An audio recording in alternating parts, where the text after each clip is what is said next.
Hello, everyone, and welcome back to Clemelopy Case Studies. I am here with the beautiful Jill Stonier of Jill Stonier Beauty Studio. Jill has been an esthetician and professional makeup artist for, 2 decades or more, and she is a very dear friend of mine, so I'm very excited to have her being part of one of these case studies. So, with that being said, everybody say hello to Jill. And Jill, introduce yourself. Tell us who you are, what you do, and who you serve. Hi, I am Jill Stonier, owner of Jill Stonier, professional makeup artist. I service the Northeast Florida area and then some. I do offer, as well as professional makeup, I do facials as well, and I offer spray tanning. As far as my facial services, you can come to me and have a service such as a hydrofacial. I am a provider of Is Clinical. It is a brand that I just am passionate about and love. I have a studio, which I've had for the last 10 years, so you can come into me for your services. As far as makeup, I do travel also as well on location. So I want to take a moment to stop there and talk about how you and I used to have studios next to each other. It was so fun. So for the people who are just tuning in who don't know my history, I used to be a professional photographer.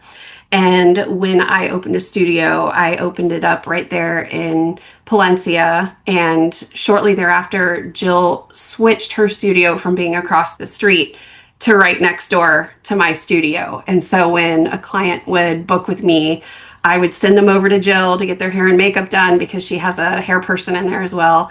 And then they'd come back over and get their photos done with me. So it was really fun. And I miss it. I miss you. Yeah, we did.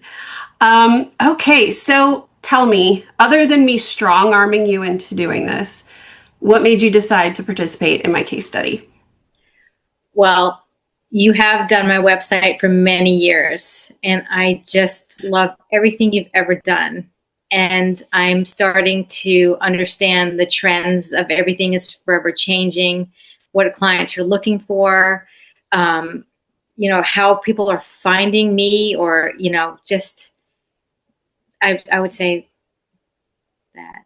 Just kind of changing with the times and Definitely trying to make changing. sure that you keep up with the new trends, especially Yeah, with AI, because yeah. AI definitely tends to lean towards being the future. And of course, that's kind of like an umbrella statement because it doesn't apply to everything when we say, oh, AI is the future, but certainly for search, it But is. it really is. It's definitely changing for sure. Um, I wanted to ask you a little bit about, before I go into that, let me ask you this. You've been doing weddings for how many years? 16. And what have you noticed that has changed, even in the last 5 years of the wedding industry, or even just the types of clients that you get? I think that my clients really rely heavily on social media. Um, I think it's really changed immensely. I think that um, a lot of the whole industry has just changed. I feel like how they're searching for their providers have really changed. And I think that it's not so much the conversations that we used to have by phone and such. A lot of it is really just from social media. A lot of times when you're emailing, you get ghosted. You'll For send a sure. quote and you get nothing in return. Like the lack of communication, I think, has really changed. I think that the social media, they really like to chat through there as well. I feel like my website's really important, but then it starts shifting to the social. So, can you tell me if you've noticed, going back to what I mentioned about Dana and people hiring content creators to be their videographers at weddings, have you noticed other people in the industry who are working at these weddings, like maybe other makeup artists that were hired for the mother of the bride, or hairstylists or anybody else also hiring content creators to create their social media content for their business. Yes. So a lot of times what they're doing is that they're actually just doing it themselves, and they're setting up selfie sticks, and they're documenting everything from their arriving and, shutting their trunk and bringing their stuff in and setting up and really showing those aspects of maybe how an artist works and getting to know them in that way. And where it's hard for me is I have so much other things to think about, my utmost professionalism and, servicing my bride and just really being present and not having to worry about those things. It's very stressful. I would rather have perhaps the AI on my website, hopefully bring that traffic and do that work a little more. I feel like sometimes the social media is just a little overwhelming of having to do all of those things as well as, all my everyday tasks. And then, of course, being professional and on site. And not that they're not being professional, but that's just for me, it's a lot.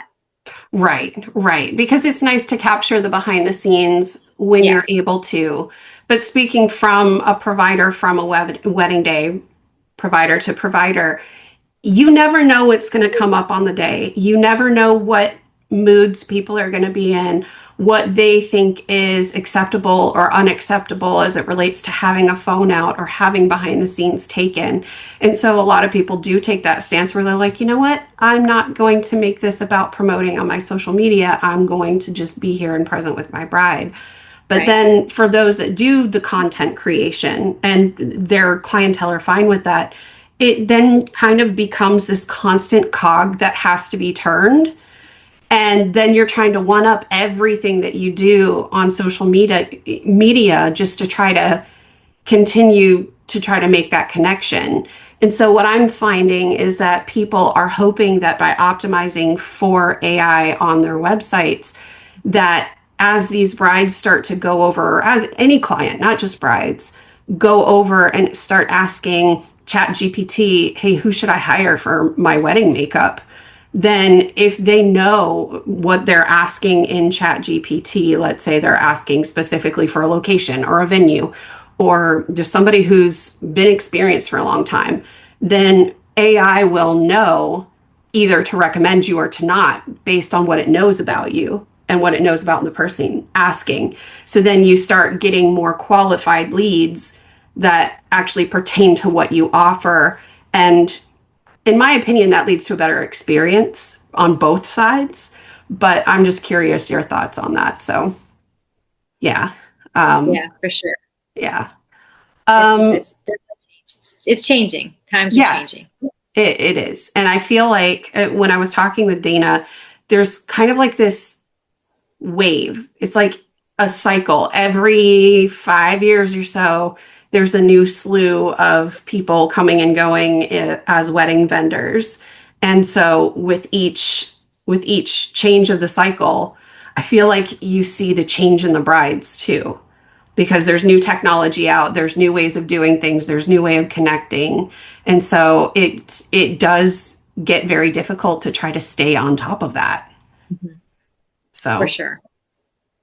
So tell me a little bit about your journey. How did you decide that you were going to become a makeup artist? I know I'm going to interject this because I think it's cool, but you have always been an artist. And tell us about how you got into makeup as an art form.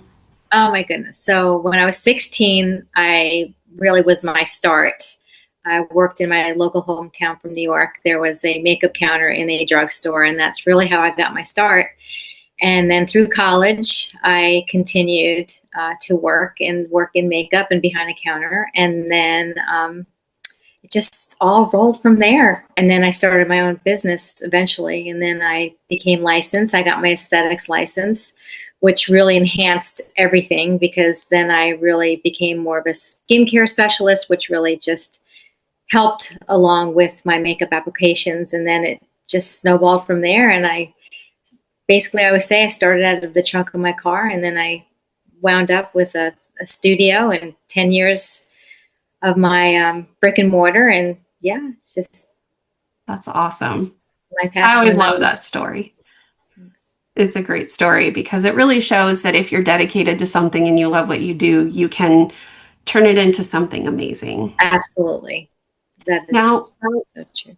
tell me a little bit about how the way that you're able to care for people's skin leading up to, say, a big event like a wedding. How does that play into your overall like business model? Do you try to market to brides for their skincare to help them leading up to their wedding, or do you market to mothers of the brides or anything like that? Like, are you kind of using one of your services to kind of flow into another part of the services that you offer? That's so hard to say. So a lot of times when I meet my bride is when we'll start the journey. And if they do follow me on my social media or my website, they can see that I do offer both, and we'll have conversations about that. Sometimes I do meet the moms, and and I service them. Sometimes it's a family, But yes, I do love if to bring them in under makeup, and then I usually add the skincare to it once they know that I do both. So tell us about the services that you offer in studio and which ones you travel for. Okay, so in the studio, my in studio services are facials and spray tanning. And then I do makeup here as well. I do have a lot of clients that come to me if it is for a headshot or some kind of family shoot. I do all of my bridal trials at the studio. And then I do travel on site for my wedding parties on day of Do or you for their ever events. do you ever travel to do your skincare or your spray No, tans? no, no, no. I do that I do here. And you have And a you make really comfortable atmosphere there at your studio as well. I mean, obviously, I've yeah, been there 1,000 times, but even just your background is so pretty. thank you. I You're love it. welcome. So tell me, we just talked about some of the services that you offer. Which one is your primary revenue driver? That's hard to say. I'm going to say it's split about 50-50 skincare and then, makeup. Oh, and then spray tanning. It's really probably split between the three. I'd say heaviest on makeup and skincare. Okay. And of those services, which one do you wish you were booking more of? Or that's a tough question because it's not that you wish you would book more of because you stay plenty booked, but what would you like to be doing more of? It's really, honestly, I love them both or all really in spray tanning. I do. Genuinely, I would book both. Probably more in studio makeup, Yeah, and then, of course, facials and spray tanning. yeah. And you also retail is clinical. And I I do. know over the years you've kind of gone between a couple of different skincare lines, but you settled on is clinical. Tell me a little bit about is clinical. Oh, I just love it. It's botanically based, but pharmaceutical grade. And I have just seen such amazing results with clients and their skin. It's very helpful whether you're acneic, if you're aging skin. It's just services a multitude of skin conditions. And I just love it. I love the professional treatments I can offer also with that same line in my treatment room. And would you say maybe you wished you had online retail for that? Or would you want to sell more of that in person? More in person because I feel like I can instruct them really how to use it and get their best results. Okay. Have you ever had someone come to you and say, "Oh, I hear you," or I asked ChatGPT that, I was looking for skincare is clinical, and you came up? No. Okay. You're like, no. Um, when someone books you today, how do they typically find you? Or what are you hearing them say when they find you? So they typically find me, I would say, definitely on social media, which then brings me to my website and the inquiries are placed. I do get a lot of questions on Instagram and I do get a lot of questions from TikTok as well. How about Facebook? Do you find as much No, I don't. with Facebook? Facebook. So you've really found like your niche between Instagram and TikTok. Yes. Yeah. And has anyone ever said to you, I was looking for a makeup artist and ChatGPT mentioned you No, or Perplexity mentioned you?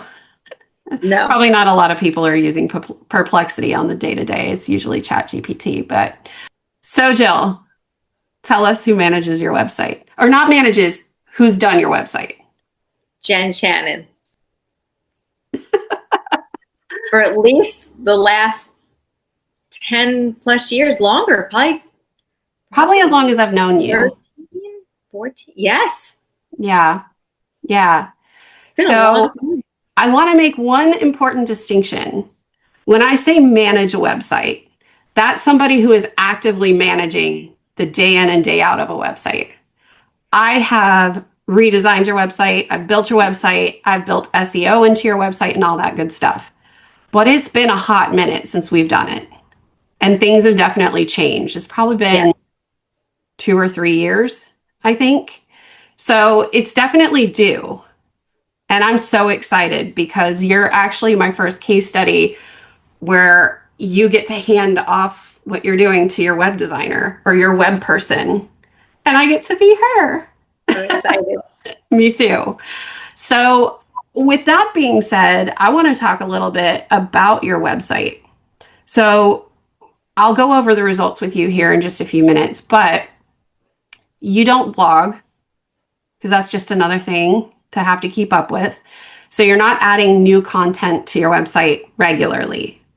And primarily, when we look at your website, the intent of your website is to really let somebody get to know you and the services that you offer and to inquire, not necessarily to book right then and there or to purchase something from retail, even though you do have some of that. Correct. I get all my bridal inquiries, everything, even just makeups, and I get a lot from my website. I do from my landing pages. Yes. Yes, yes. So when we talk about your website, like I said, it hasn't been updated. I haven't optimized it in probably 2 or 3 years, and a lot has changed in 2 to 3 years. But I was actually really happy with some of what came back when I was analyzing your website. Do you want to know a little bit more about it? Yeah? Okay. So when we first analyze a site, Clemelopy, when I say we, and I have my monitor over here, so let me just pull this up. So the first thing we typically do is we run an audit to see kind of where your standing is, how ready your website is, and all of that. And so, do you want to hear what you got for your score on your site audit? Sure. A B. Yay! So you got 79 out of 100, which is considered a B for this ranking system. Your clarity, okay, let me back up. It's rated based on 6 categories. So we've got clarity, authority, structure, AI readability, media, and accessibility. So I'm going to go over each of these with you, but not super in depth because that would be boring. Your clarity was 90%, which is great because it means that AI understands who you are, what you do, and who you serve. But there is room for improvement. Then you have authority, which was 93%, which is great because that means that it sees your presence as a strong authority site. So it means that other people see you and your site, people are linking to it. They're using you as a reference point, as an authority in that space. So essentially, jillstonier.com is an authority in skincare, makeup, and spray tans. Now, of course, there's room for improvement there as well, but we'll get there. Your structure, though, that one's only at 60%. And there's a lot to be improved there. And really, what that comes down to is making sure that you have what's called schema on each page of your site. We have a tool called Schema Studio, which I know is way over most people's heads. But essentially, what you do is you put the URL to that page on your website into Schema Studio and it spits back that schema.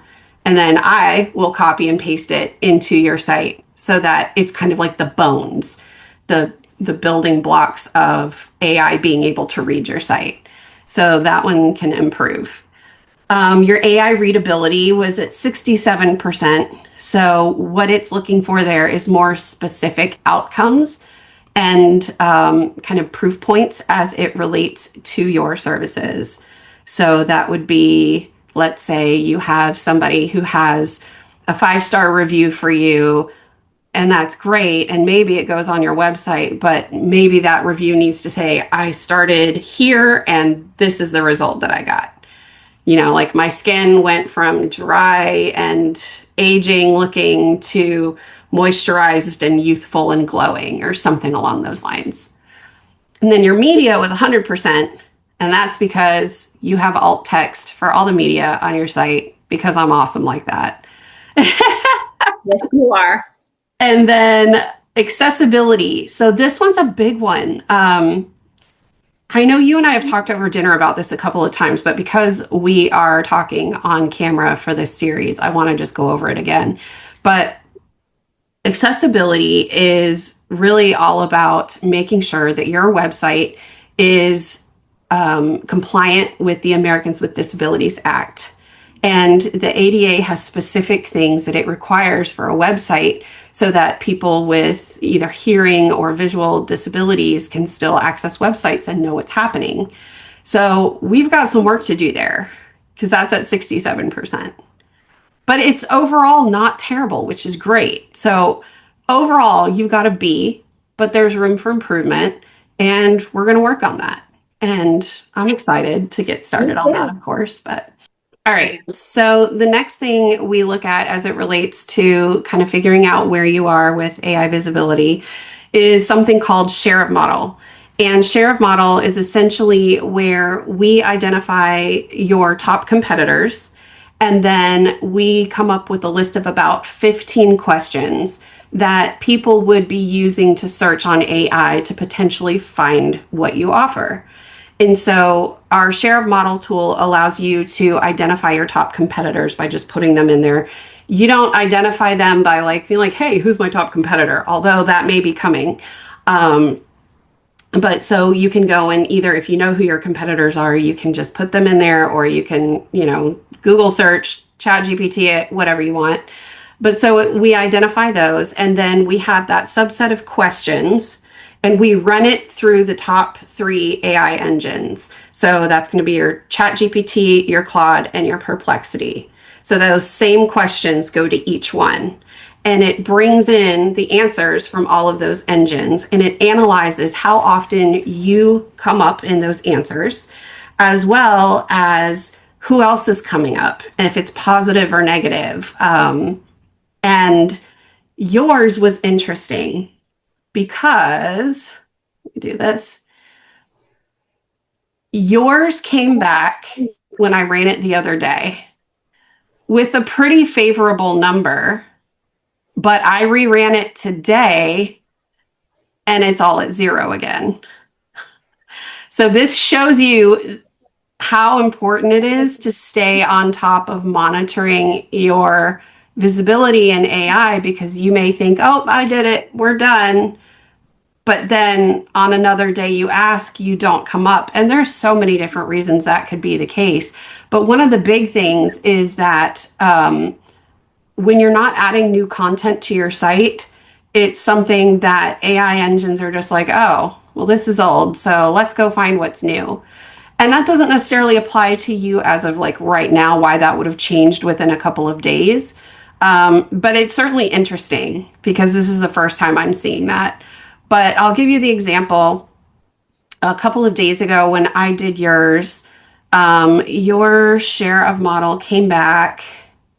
Sorry, I'm trying to find the result. Here we go. You had 2 total mentions, and your sentiment was 50%, which is 1 positive, 1 neutral, no negative. And you came in number 3 under a competitive presence with 22%. And then the other interesting thing about that was that your share of voice was at 22.2%, but your average position in AI responses was number 1. And so what that means is of the times that you were mentioned, you were the first one mentioned, but you were only mentioned twice. So there's that. But anyway, so if I look at today's, it's all 0%, zero position, zero citation rate, zero recommendations.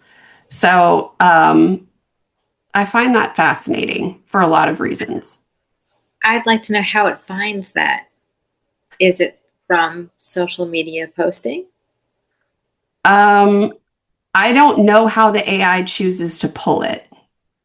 But what we do know is that when you optimize your site for generative engines or AI engines, then your likelihood of showing up in these results and showing up consistently and in a high place are much better than if you're not optimized. So I'll share with you privately who has the most share of model, but you can probably take a guess. But you don't need to guess on this video. But so what we're going to do is come up with a plan to optimize your website, which I'll show you how, or well, I'll tell you how we will. And that will help to get AI consistently looking at your stuff and getting you visible in AI search. So then the next thing that we do is we look at Google Analytics. And one of the things was that it turns out analytics wasn't doing anything to record any information on your site. And this happened with Dana too. And the reason is because Google Analytics switched from Universal Analytics over to what's called GA4, Google Analytics 4. And I guess when that happened, I'm guessing there was something not you, but people had to do in order to get that to continue working for them. And so as a result, yours hasn't been tracked since that happened. And so when we noticed that, I went in and I got analytics set up on your website and going again. So we only have data for about a little over a week. And one second, let me look at your overall analytics again. So the bad news is none of your traffic came from AI engines, but you actually did really well in a couple of areas, mainly being organic search. So just from February 16th to today, you had 134 total visits. 71 were direct, meaning that 71 people either went to jillstonier.com or they couldn't be categorized under anything else, so it just puts it in the direct category. 34 were organic social, which supports that people are finding you on social media. And then 28 were organic Google searches.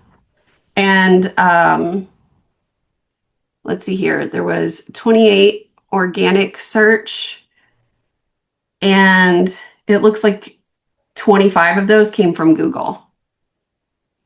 The other was Bing and Brightspace, or no, that one was a referral. So I thought that that was really interesting. And then, of course, like I said, your AI traffic was zero.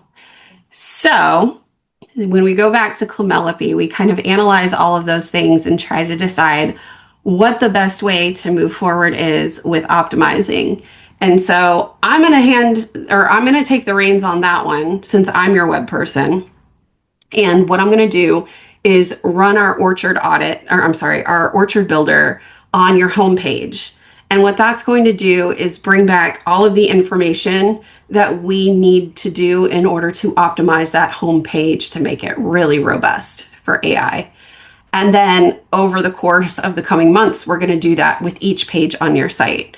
And sometimes that's going to mean rewording things. Sometimes that's going to mean adding new pictures or whatever that might be. But it's going to be kind of like a makeover, like you do for people. And it's going to be amazing. And I'm really excited about it.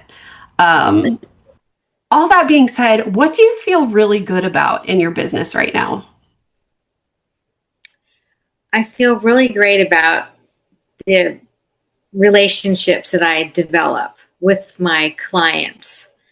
I'm feel really lucky. And I just feel really lucky that I am embraced and have a wonderful web designer. And so many people tell me how wonderful and beautiful it is. I get so many compliments, and I feel like it brings a lot of my energy, and people get to see what I'm about. And I feel like it's really, really been helpful.